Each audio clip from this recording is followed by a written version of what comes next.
Hi, I'm Justin, part-time video essayist, part-time debate bro, and full-time sweaty dork. I've done 34 debates that I've uploaded to my channel, and at least as many more that I haven't. Some were big, some were small, and some were real-life panels that I drove halfway across the country to take part in. You might say that I have some investment in debate as a concept, and so whenever the discourse inevitably springs back to whether or not debates are a waste of time, I tend to pay attention. Debates are useless, they're just screaming matches. Actually, debates have helped a lot of people form better opinions by exposing them to arguments they may not have considered. Oh, okay, debates aren't for everyone, but putting our ideas out there in more places is important. This cycle repeats itself so regularly online that I swear it's tied to the moon somehow.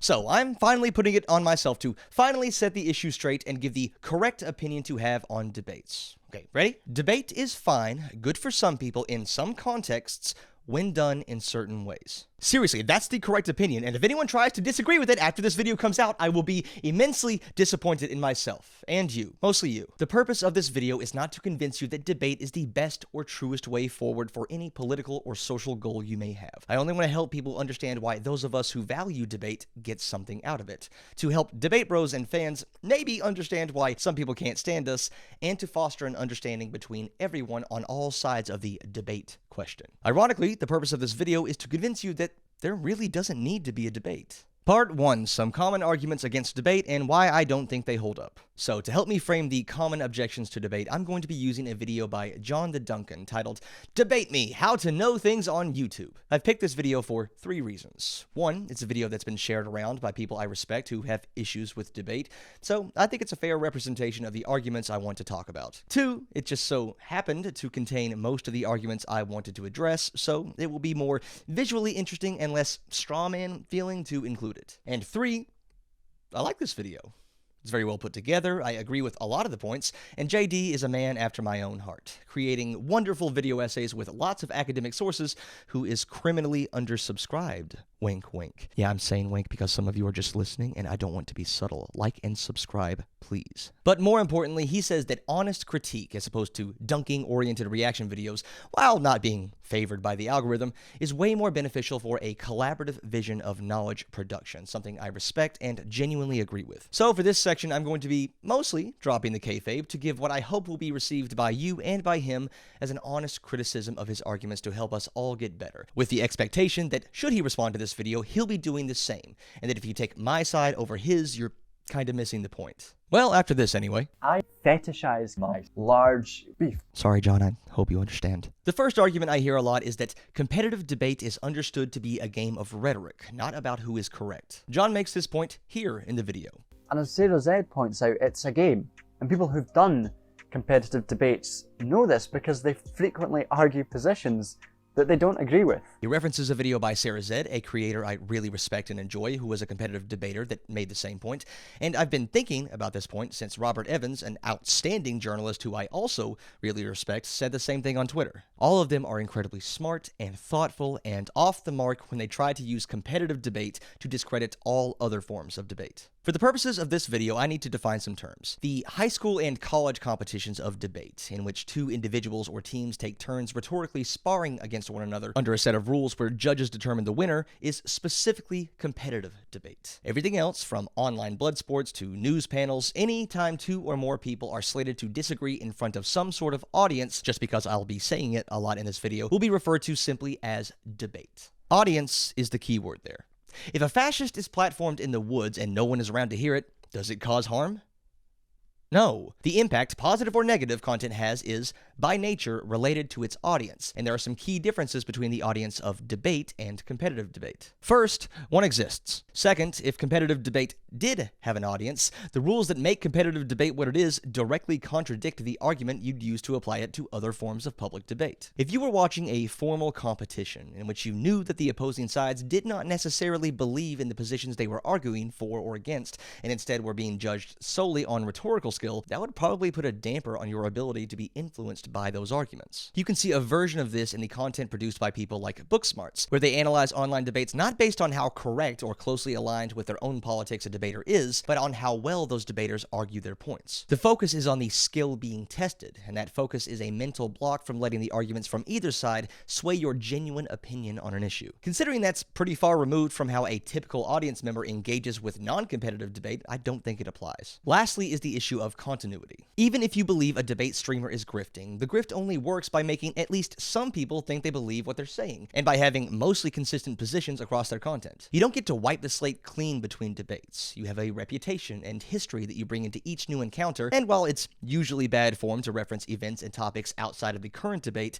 it's not like they don't have an enormous influence over how that debate is judged by the people watching. Here's a personal example. Booksmarts, that aforementioned online debate reviewer, actually had a detailed analysis of one of my debates, and let's say there was room for improvement. Rhetorically, I interrupted too much, I spent too long explaining the points I was trying to make without making the main takeaways clear, and I was pretty condescending at times. From an objective, isolated perspective, it was a toss-up at best and a loss for me at worst. However, my opponent was disgraced loser Milo Yiannopoulos, formerly known as the most dangerous troll in the world. The people on his side were expecting to see a return to form for the flamboyant proto-groiper, known for gleefully tearing apart crying feminists and relishing any and every offense he could cause. What they got was a dejected-looking crybaby whining about how a better-looking nobody wasn't being nice to him. He's straight now. Now, it might seem like I'm trying to deflect criticism of my rhetorical skill during the unfortunate high point of my current career to massage my bruised ego.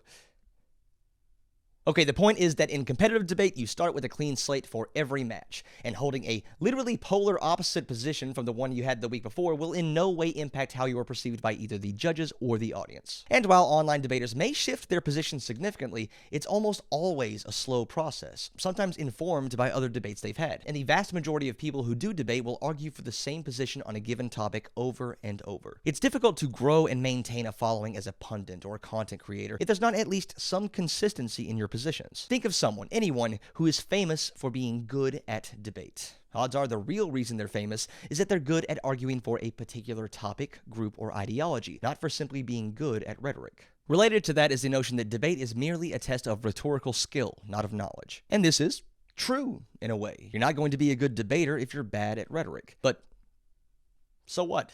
A lot of things might come to mind when we hear the word rhetoric, from legalese in the courtroom to fancy talk I don't like. But at its core, rhetoric is simply the skill of effective and persuasive speaking or writing. And yeah, I'm calling it a skill instead of an art because even I'm not that pretentious. So of course that's important in debate, and in video essays, and written essays, and activism, and teaching, and comedy. And yeah, it turns out being able to structure words into arguments or points is foundational to changing someone's mind, which includes educators changing students into more knowledgeable human beings and comedians persuading the audience to laugh at a joke. Comedy is rhetoric. I will not debate you on this. I will fight you with my fists, and that will prove I'm right. So I don't think that's what people mean when they criticize debate for being all about rhetoric. Otherwise, they'd be decrying every form of education or persuasive method aimed at people who don't already agree with us. We want to change people's minds. Nobody on the left would completely write off an individual as an ideological enemy if they don't line up on every position one could possibly take a stance on, right? That would just fracture an otherwise broad coalition of people who generally want to decrease the human suffering perpetuated by antiquated systems into smaller and more esoteric factions who care more about being pure than being effective, right? If you think that's a straw man, stop fucking building it, Dorothy. No, usually I think people mean that debate is a test of how well you can think on your feet and or your ability to steamroll over somebody. Often, but not always, by screaming louder. I'll address that second one later, but I'm going to begin speaking about the first one by saying that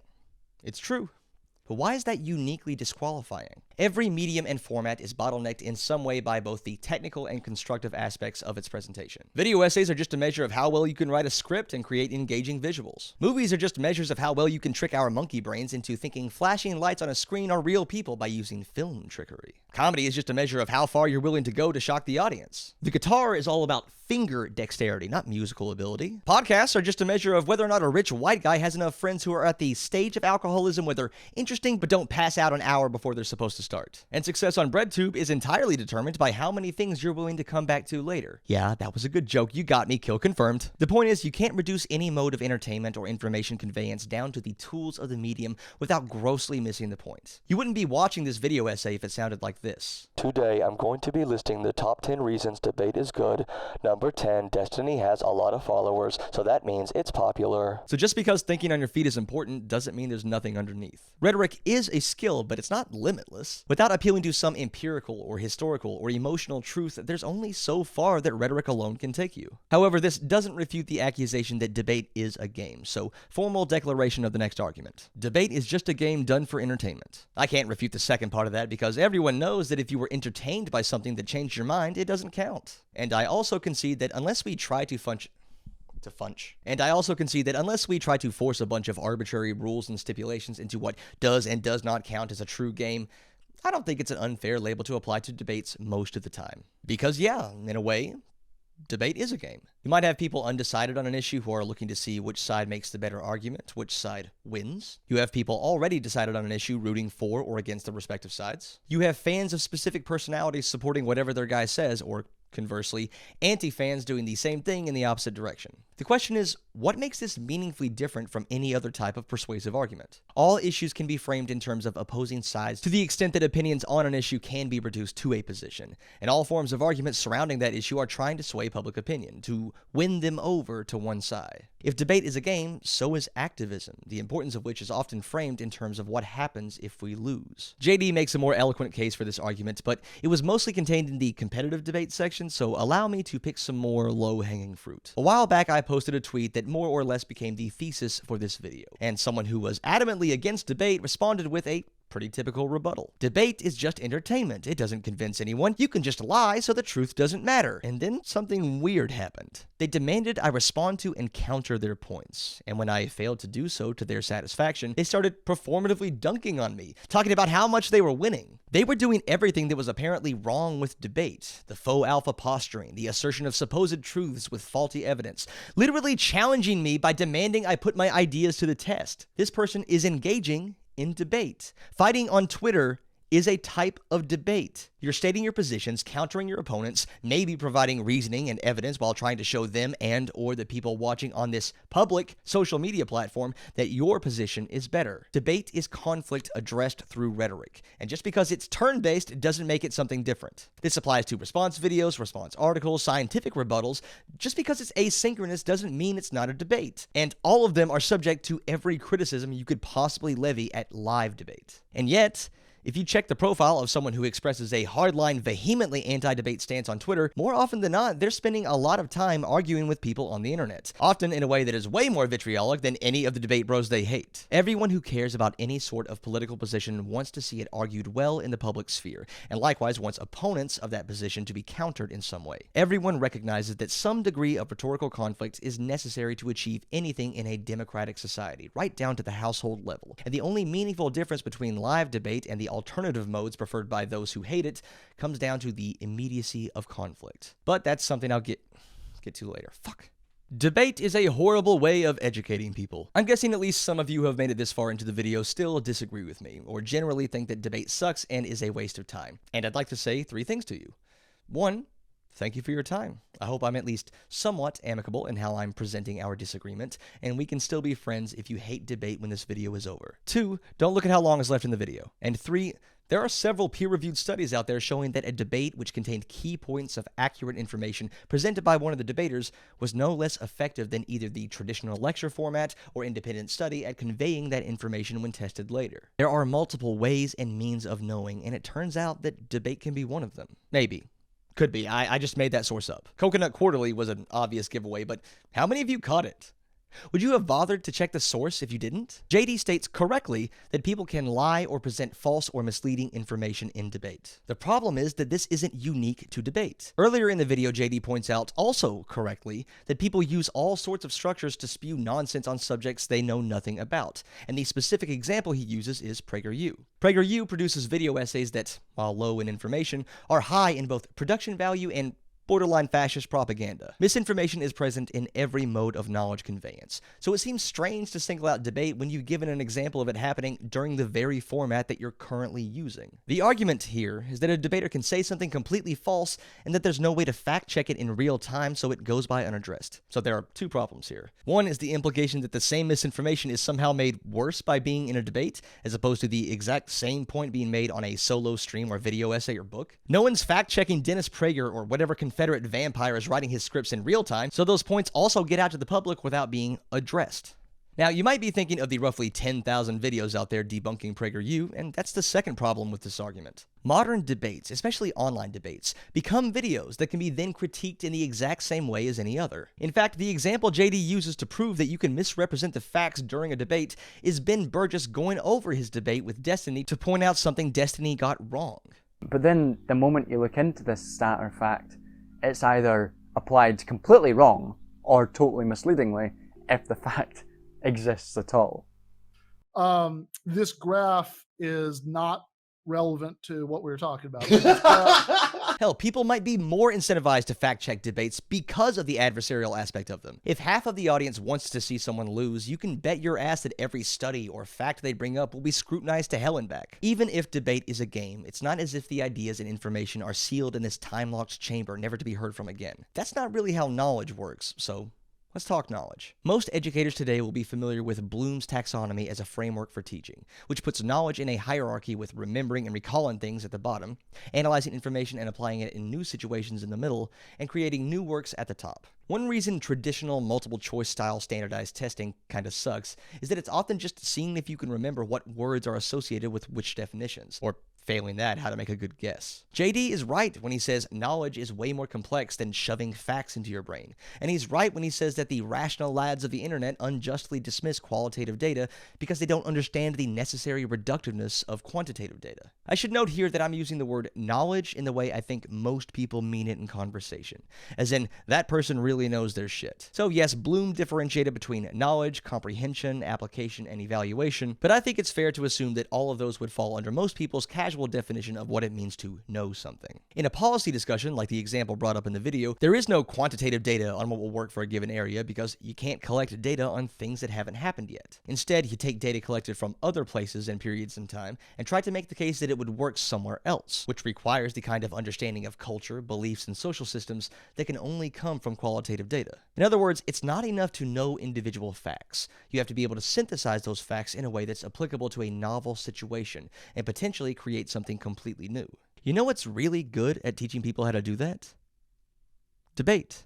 Here's a personal anecdote, so you know I'm hip with the anti-scientism crowd. For my master's thesis, I studied shoulder rotation ratios and their capacity to predict injury in recreational bench pressers. Stay awake for me. As part of my graduation requirements, I had to be questioned by my committee about the research I did. Now, essentially what I did was write a very well-sourced paper, not even that long, about why I thought something only tested in athletes would also work for people who just did the bench press recreationally. I didn't conduct my own study, I just gathered as much research as possible in order to make the case. You'll see that here in the analyze and evaluate tiers of Bloom's taxonomy. This meant I wasn't being tested on the right answers. I was being asked to justify why I thought something that had never been formally and specifically proven was a good hypothesis. Did I understand the data well enough to apply it to a new scenario in conjunction with related research in order to justify a stance on the topic? But again, I didn't just write a paper. My committee was going to ask me questions not clarified or considered in my written paper. So not only did I have to have a degree of knowledge that expanded way beyond what I wrote down, but I also needed to be able to anticipate and respond to critiques of that paper and my knowledge as a whole. I understood so much more about the research I'd done because I knew I had a way more dynamic test ahead of me than simply writing a paper or taking a traditional test. In case you were curious, yes, I think ER-IR strength ratios could be useful in predicting injury in people who bench press. To extend my indulgence in personal anecdotes,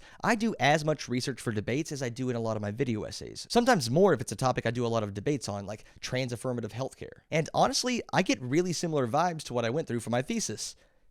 Sometimes. Like a video essay. I write this shit down word for word. What you are hearing right now is something that I wrote down far in advance and I'm currently reading off a cheap teleprompter. But the back and forth and Q&A sessions of debate sometimes reminds me of that thesis committee, of having my ideas and connections and arguments questioned by someone who sometimes, knows as much as I do.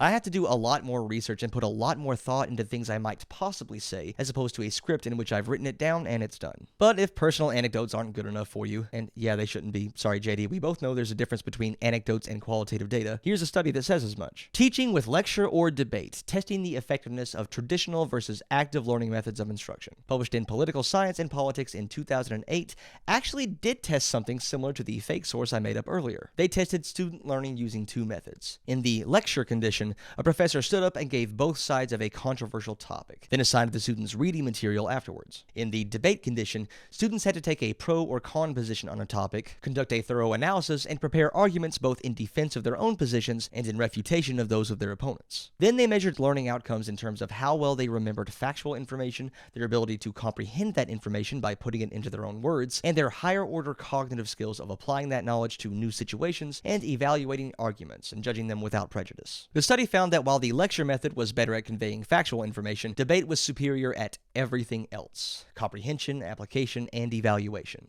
I think JD would agree that knowledge is more than just the ability to remember facts. He would probably also value the ability to put those facts in a broader context, to consider more aspects of the situations and make reasonable connections between points. However, while he dismisses debate along with the entire capitalist neoliberal framework of knowing, he never gives an alternative, a different way to know that we should adopt either alongside or instead of the vaguely defined version of our current Western form of knowledge. What bothers me the most is that in this thoughtful, nuanced video about the different methods of knowledge and the limitations of default methods of knowledge production, rejecting a singular, universal mode of knowledge, he goes back on everything and reduces knowledge to a singular ideal, with good and bad methods. What I am saying is stop doing debates. Just stop it. Stop doing them.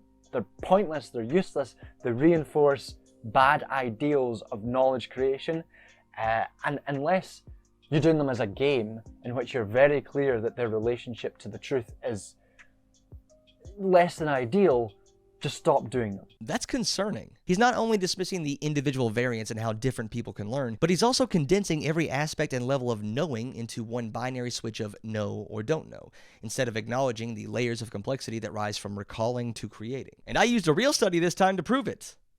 Or did I? I guess you'll have to check. One last point here because it matters to me as an educator. Teaching, that is, conveying information to someone else, is also a skill divorced from knowledge. You can know everything there is to know about a topic and still be a bad teacher. And some of the best teachers out there barely know more than their students. No matter what mode of knowledge conveyance you choose, you will be bottlenecked by your rhetorical skill in that mode. I don't have a clean way to end this section, so...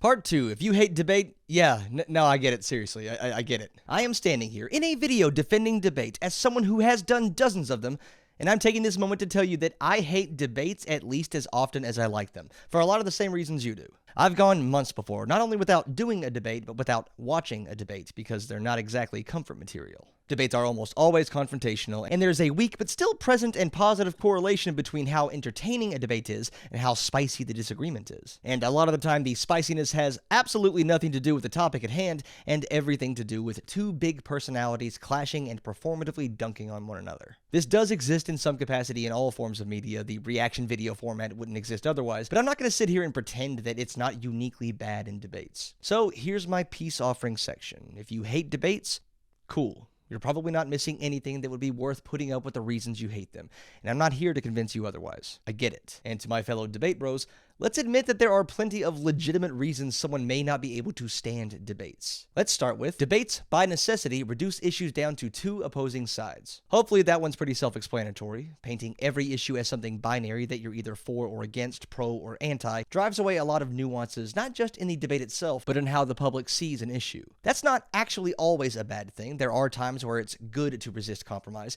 but generally those should be the exception rather than the rule. Debates foster conflict by nature because debates are about conflict, and if you admit you're wrong, you lose. So I've agreed that, at least to some degree, debate is a game, and that most people who tune into a debate either already have an opinion on the topic, or at the very least either likes or hates one of the debaters involved. The participants know this, and though they almost definitely agreed to take the side they genuinely believe is the truth, the goal is to win, whatever that might mean to them. I think the main separation between a debate and a conversation is how conceding a point is framed. A conversation seeks to minimize conflict, and so it's fine to admit you could be wrong, or to at least acknowledge someone else's perspective. In debate, though, Fuck that, hold the line. This is where the sneaky debate tricks come in. It's one thing to concede that your opponent is right about something, but admitting you are wrong is like gifting the whole stream to them. It's running on 4th and 30. It's pulling the goalie out of the net at the start of the second period. It's using the Barnes opening in chess. The only way it possibly works out in your favor if it's sheer unexpectedness.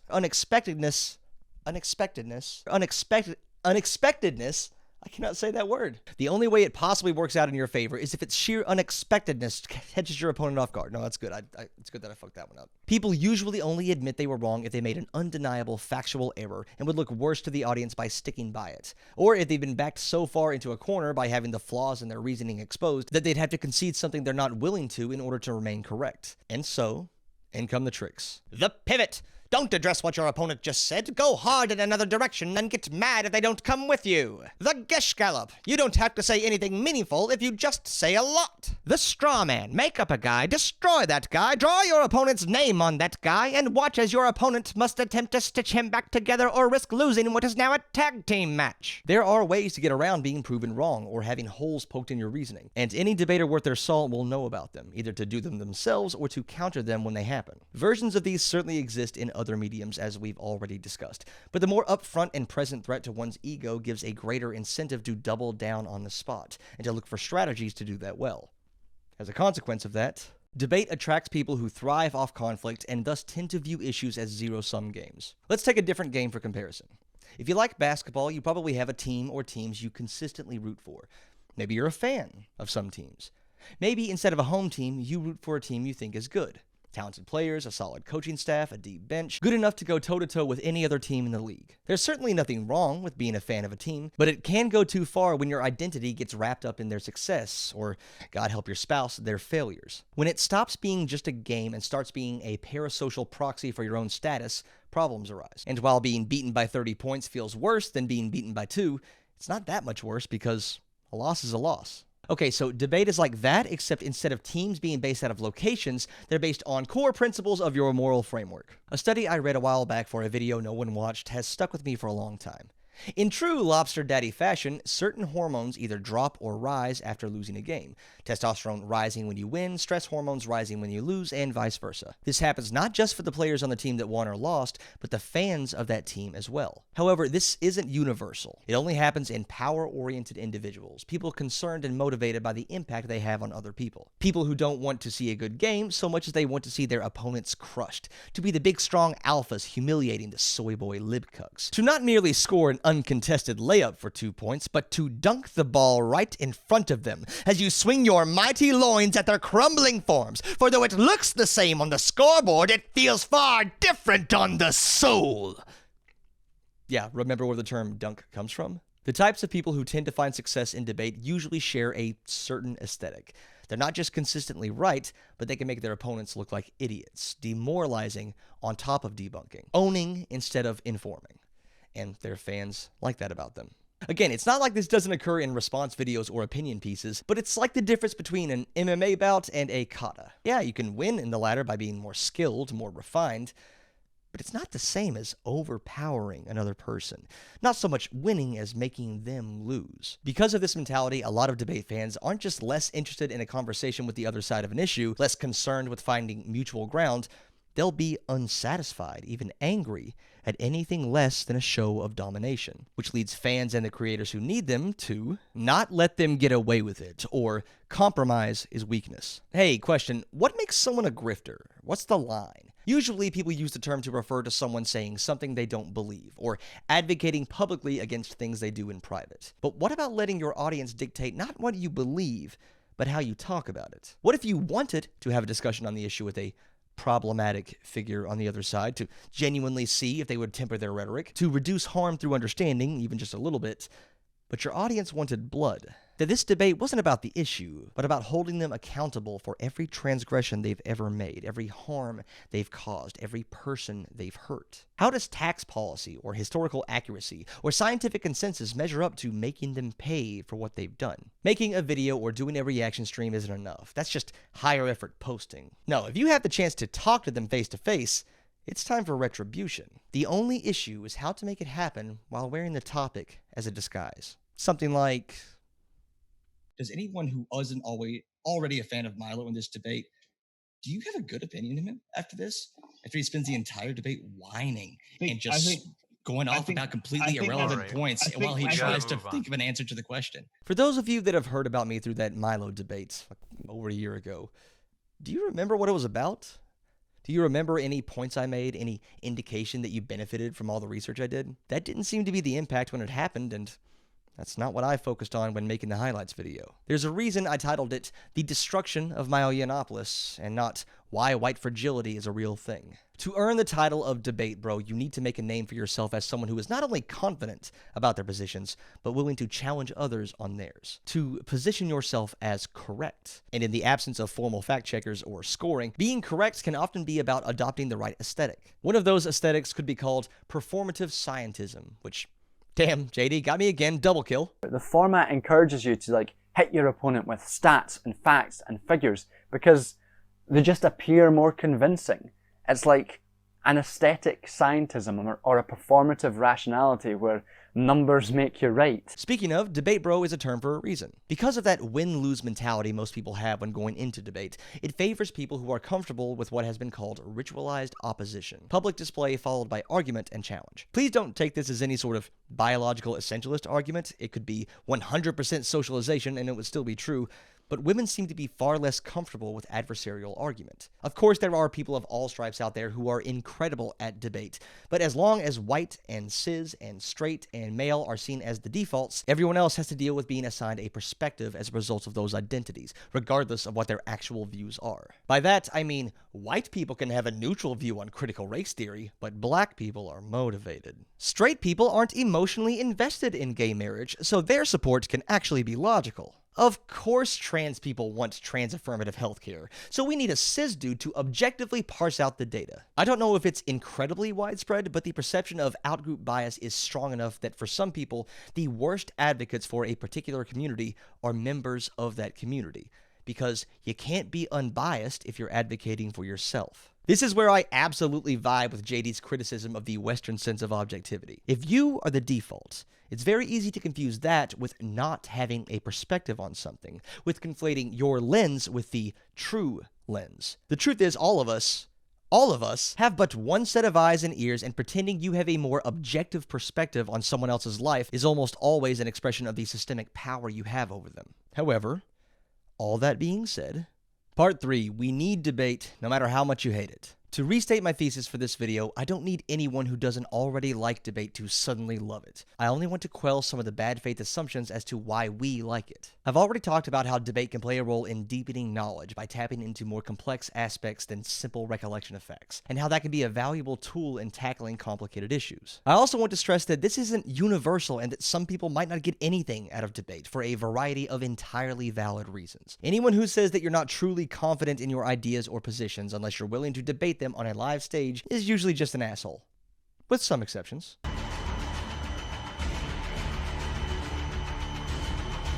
It all comes down to individual differences in how we learn and how we address conflict. Debate, either as a viewer or a participant, is a great way for some people to refine ideas. By now, I hope we can all agree that being able to structure and synthesize facts after you learn them is important for anyone who wants to make actual use of that information. The best way to accomplish that is going to be enormously different from person to person. Just because a mode of knowledge isn't right for you doesn't mean it's not right for me. Contrary to the smarmy tone of this video, I don't think highly of myself.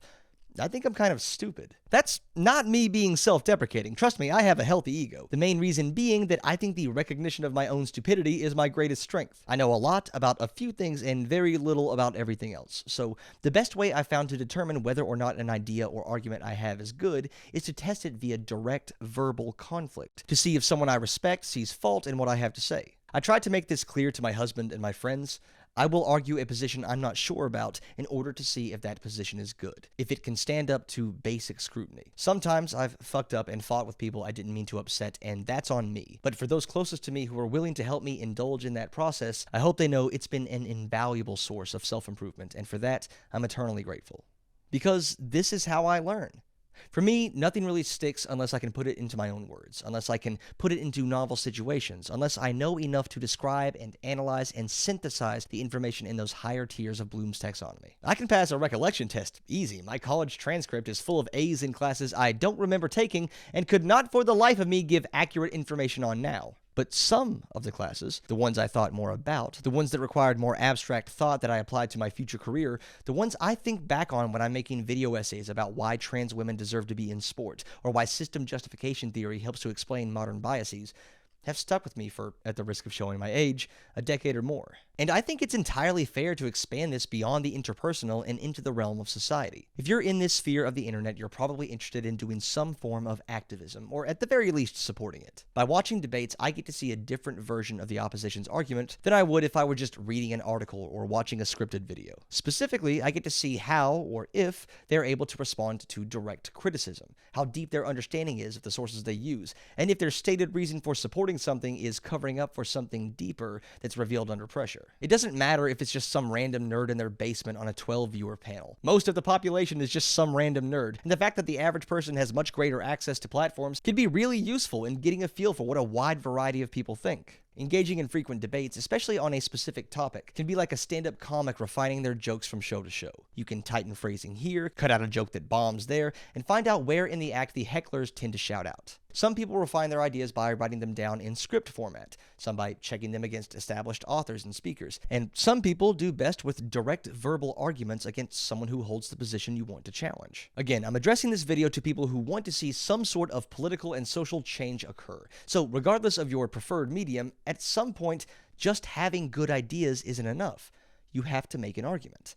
You have to engage in some sort of conflict. To be on the left in any capacity is to want change, to push the status quo in a better direction, while at the same time flattening the top-down hierarchy that would normally impose such changes. So unless you're the type of leftist, with a poster of Chairman Mao on your wall you got from Amazon, whose primary mode of activism is posting guillotine memes, the only way we're going to achieve any of our goals is through convincing people to change their minds. And I feel like some of us forget that that requires talking to people who don't already want those things. Can I be open and honest for a second?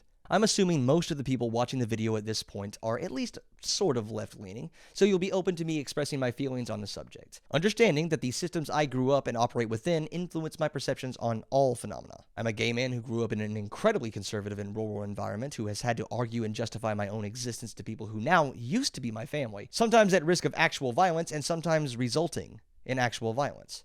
I take any and all responsibilities I could possibly have with my minuscule platform very seriously, and I do not put dozens of hours of work into researching and writing videos on the topics I cover for basically no money because I don't care deeply about them. Okay?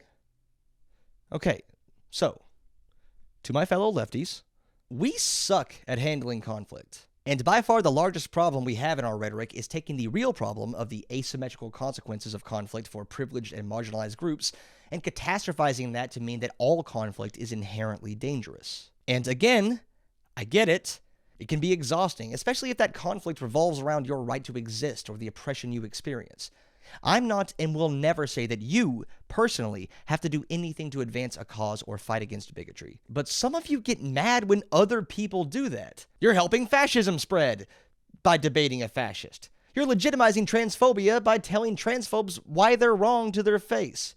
You're supporting the right when you go to their events to argue the left-wing perspective to an audience that never hears it. This perspective screams to me that everyone who isn't already on our side is dangerous, and that anything other than shunning them will harm the community. When engaging is a risk, you don't. This leads to the infamous but all too common refrain that goes something like, "You are incredibly wrong on this issue, but you need to put in the work yourself. It's not my job to educate you." Now, if you're just a person trying to go about your day and some asshole steps in to demand that you defend your own existence, hell yeah, this is the correct response. But if you want to be an advocate, or claim to be an advocate, at some point that literally is your job, and you're better off saying nothing. This sentiment will not motivate someone to educate themselves. It's pull yourself up by your bootstraps, but woke.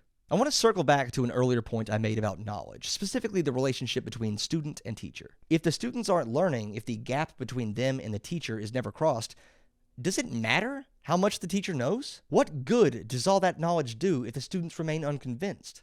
What good is your good idea if you can't get other people to agree with it?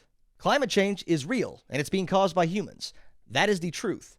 A lot of people are motivated to not believe in it, and it will be much more difficult to solve this crisis if we can't convince people to vote for leaders who take it seriously. What about vaccines?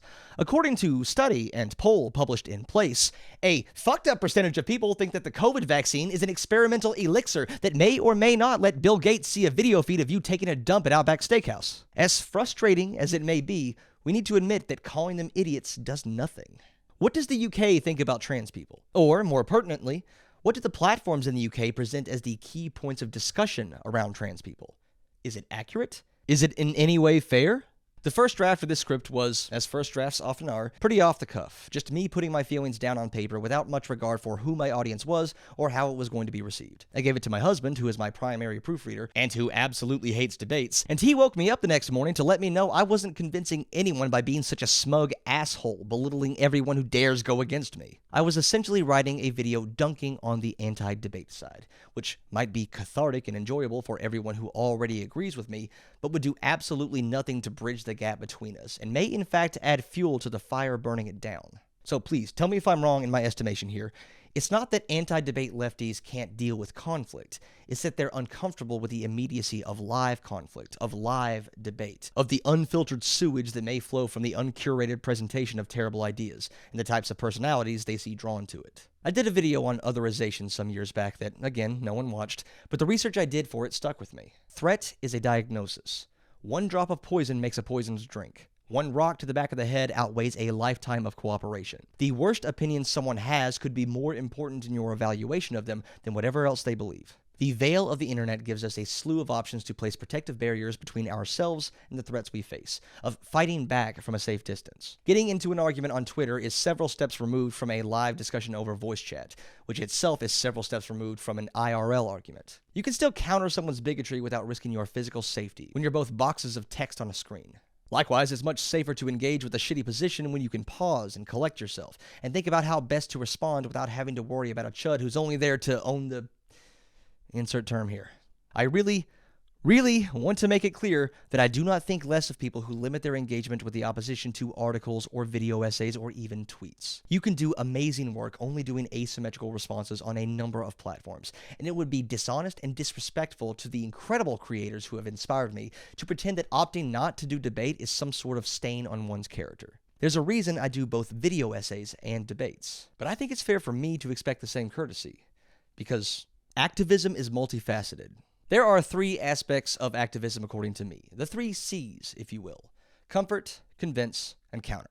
Comfort is community support, providing a safe space for a given community either for their own self-expression or, even better, a physical and financial space in which people can be free from persecution and conflict. Convince is what you think it is, and it's probably what most debate advocates picture as the goal of debate, getting people to agree with you that previously did not. And counter is the opposite of comfort, debunking the other side, rebuking arguments made by the people in opposition to you in order to either demoralize them so they stop showing up, or to look better to the people you may be able to convince. All of them are important.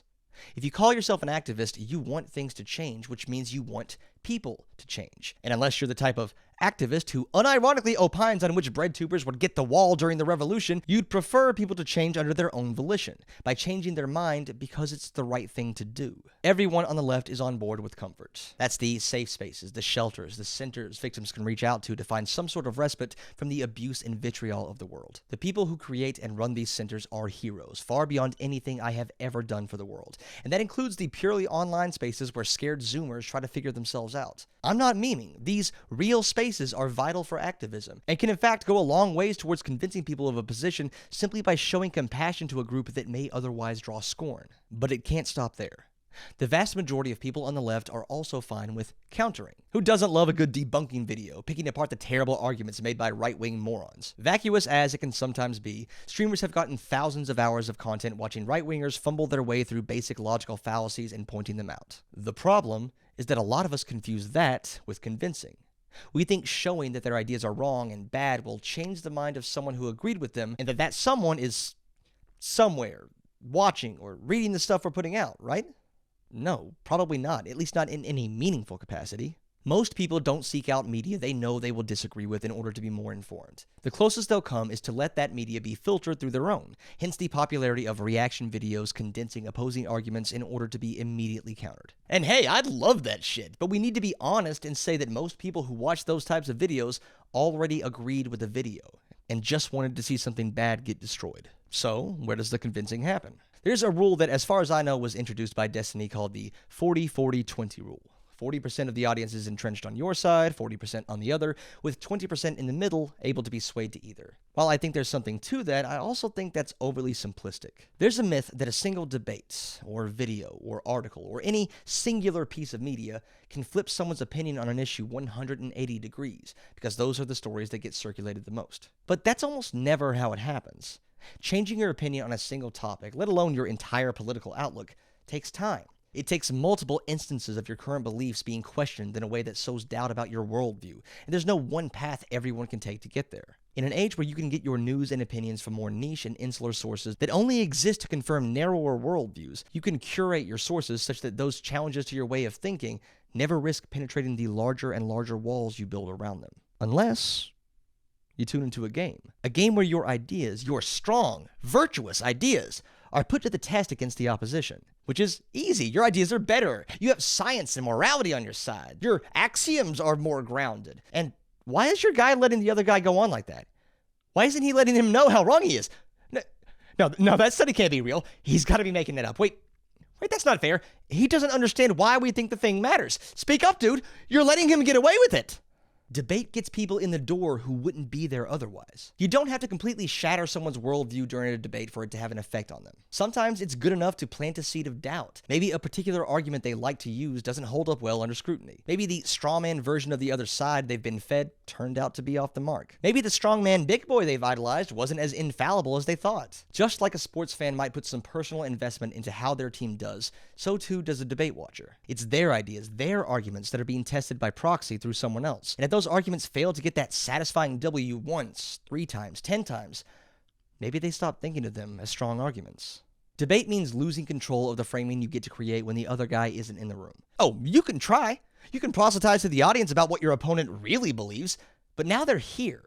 Now they at least have the chance to fight back. Now your audience has to listen to them speak their own opinions and push back against yours in a way you may never have allowed. Nobody wants to suffer through a book or article or video by someone they know is full of shit because they're on the wrong side. But they might show up to a game to get the satisfaction of seeing their side trample the other directly and risk the deflation and anger that comes with realizing that your side is losing. So is debate risky in that it potentially legitimizes harmful positions? Maybe. What's far riskier is the idea that what positions get to be legitimate is up to us. The go-to rebuttal here is, oh, so you think Nazis deserve a platform to spread their ideas? And my answer is, usually no. So maybe this is the American in me. I am married after all. But I genuinely value freedom of speech. I think that there should be no state-imposed penalty for any speech short of direct threats of violence. Where this gets complicated is the very large spectrum that constitutes indirect threats of violence, or things that may lead to violence, or things that may start someone on the path to begin believing that violence could be considered as an option at some point in the future. This is why, flawed as it may be, I think it's good that media platforms can enforce their own terms of service to keep hate speech and other stochastic terrorism at least somewhat limited, without getting the state involved in policing speech. So yes, ban the Nazis, because they serve only to deteriorate speech, and we as a society have moved past the need to hear out their ideas anymore. Some people have taken this position and, since they find any conflict whatsoever to be intolerable, want to apply it to all positions that differ too far from their own. And as your tolerance for conflict atrophies from disuse, too far gets a lot closer, and everything beyond that line starts to blur more and more, until actual Nazis start to look like the average 53-year-old dad from Indiana. Here's a test. Marriage is between a man and a woman, and no man-made contract can say otherwise. There are only 2 genders, and you can't change the one you were born with. Systemic racism is in the past. Any problems faced by black people today are due to poor personal choices. All of these positions are wrong and ought to be changed within the people who hold them. But none of them make someone a Nazi. None of them are violent, and none of them should be banned on public platforms. Just because the Nazis, the Taliban, and Karen the real estate agent all reject gay marriage does not mean that they are the same level of threat. But watch the response this gets if it gets clipped. I'm downplaying bigotry. I'm ignoring how hate crimes come about. And if the mood strikes, I'm directly killing marginalized people by saying those statements up there should not be banned. No, instead, we can get those people to listen to us and actually get them to change their minds. But this kind of catastrophizing, this knee-jerk response to go for the nuclear interpretation, is basically all you have left if you've gotten so used to avoiding conflict that you reject it altogether. There can be no debate because debate is conflict and all conflict is dangerous. And I think that brings me to my last point. A little bravado is not a bad thing. This notion that we can't debate X topic or X group or X person because they're dangerous, because that allows their ideas to spread, because they gain access to our audience by bringing them on, I get it. Seriously, I do. But, like, have you ever watched a show or video on Nazi military strategy or something, and the speaker was like, yeah, we were lucky the Nazis lost because their leaders were military geniuses and their scientists were brilliant and their equipment was years ahead of its time. Kind of making it seem like they were superior in every way, and it sure is a good thing that we lucked out and beat them because these titans of men just so happened to be evil. Well, it turns out that was shockingly propaganda from idiots who wanted everyone else to think that they were stronger than they were. There's a reason they needed such a massive censorship campaign. The Nazi myths could not stand up to any degree of scrutiny because they were ridiculous. By painting the pasty groypers and discount Steven Seagals as too dangerous and powerful to risk influencing the populace, you're kind of doing their PR work for them. And it's not like you've denied them an avenue to spread their ideas, you've just guaranteed that they're choosing safer options for themselves because risk goes both ways. Have you ever sat down and watched or read right-wing content? 95% of it is reacting to something a left-leaning person said and catastrophizing the hell out of it to stoke that profitable fear in their audience. They are already using us for content. Refusing live debate makes sure they exclusively get to do it on their own terms, where they get to frame everything we believe without us there to correct it. Election fraud, critical race theory, the Antifa horde, that shit spread like wildfire without us ever letting them take over our spaces to spread it to our audiences. Why would you be categorically against a platform where we can call them on their bullshit in real time? We can invade their spaces and reach their audiences. We can use our own rhetoric to make our ideas more appealing than theirs. And this can be easy because our ideas are better than theirs. We have evidence and data and rational connections between positions that lead to a better world. All of that rhetoric is built on a much more stable foundation, so why would we not use every tool in the arsenal to change things for the better? What is this notion that our audiences are vulnerable rubes just ripe for the taking, waiting for a charismatic demagogue to whisper to them that all of their problems can be blamed on the brown people? What is this perception of their audiences as either stoic ideologues unswayable by whatever meek opposition we can muster, or feckless goons unreachable by human reason? When someone says that debate only benefits the right, what I hear is that they're just better than us at everything. They have the better tools and the brilliant rhetoricians, and we just have to find some way of getting people to realize we're right without having to talk to them. That's defeatist bullshit. Why would you admit that a skill you can learn, debate, is forever in their favor when it isn't? I advocate for debate because I think we are right, and that we are smart and empathetic and forward-thinking and charismatic and adaptable and hot. I advocate for debate because I think we can win, even when our opponents show up. Conclusion. If you started this video as someone categorically against debate in all forms and you've made it to the end, thank you for hearing me out. I don't expect that you've been inspired enough to set up a mic and hop into the nearest debate server to duke it out, but I do at least hope that you have a better understanding of why those of us that value debate do so.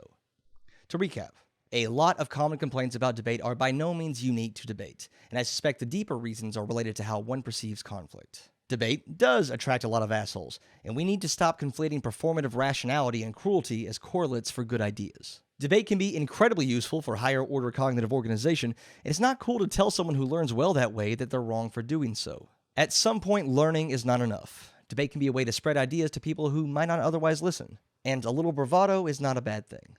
It's like salt, easy to go overboard, but just the right amount brings out the flavor of everything else. Okay? We good? Yeah, we're good, right?